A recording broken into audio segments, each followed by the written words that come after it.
Here in this video we will be looking at Kubernetes introduction and the relation between Docker and Kubernetes.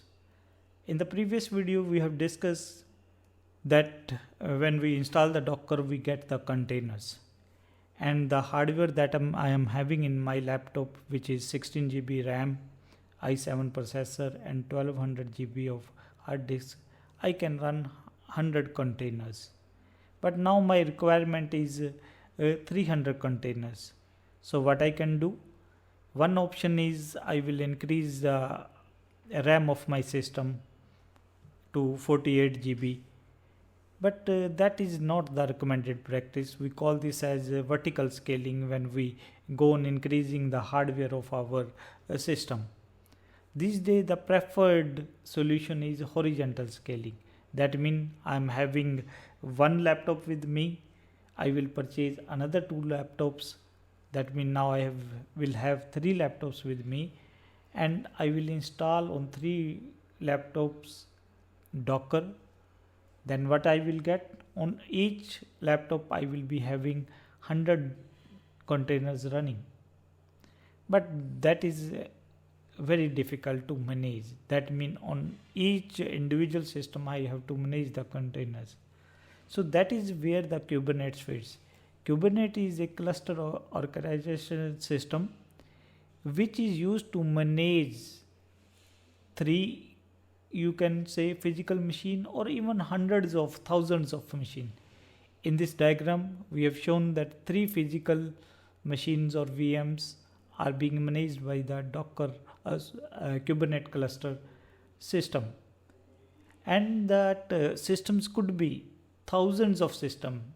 Kubernetes supports up to 5,000 physical machines or virtual machines. That means if I have the requirement is in previous case was 300 containers, now if I have got 30,000 container requirement, what I can do, I can launch 300 virtual machines or physical machine. Now what the Kubernetes is going to do, it is going to manage those all machines. That means Kubernetes will decide where to launch the containers. And later on we will see Kubernetes does not deal with the containers. For the Kubernetes the minimum unit is pods. So Kubernetes is a system which can be used for managing thousands of physical and virtual machines. Now when we are comparing, like initially there were bare metal, that meant physical system. On physical system we used to have the VMs. On VMs we used to install the Docker, and by installing the Docker we used to get the containers. That means in Docker the smallest unit is container. But when we are talking about Kubernetes, again the bare metal, in bare metal VMs are running.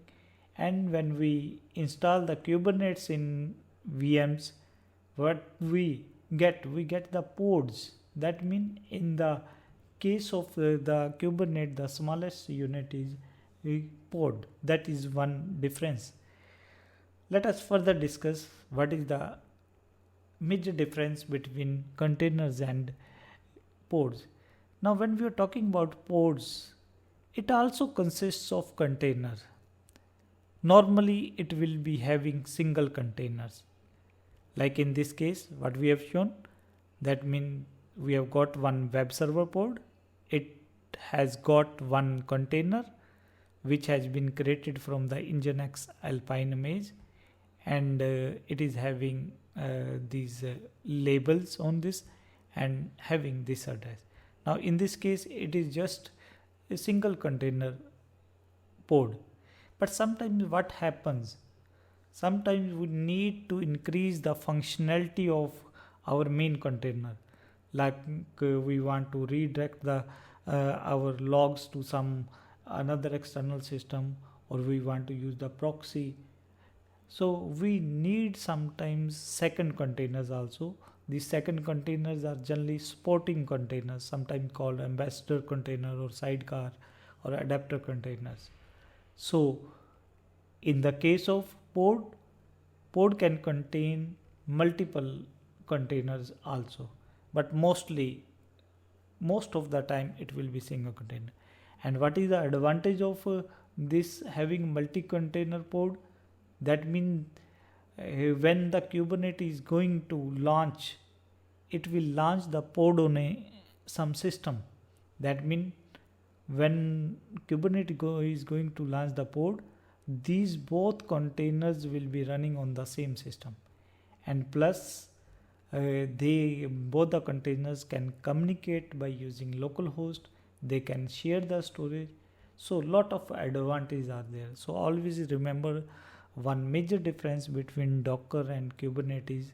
Docker deals with the containers, that means the smallest unit in the case of Docker is container, but in the case of Kubernetes it is your pods. We will be in later videos, we will be looking at how to use Docker. Just simple, we will be launching some simple containers, but we will be going into greater details when we will be talking about the pods.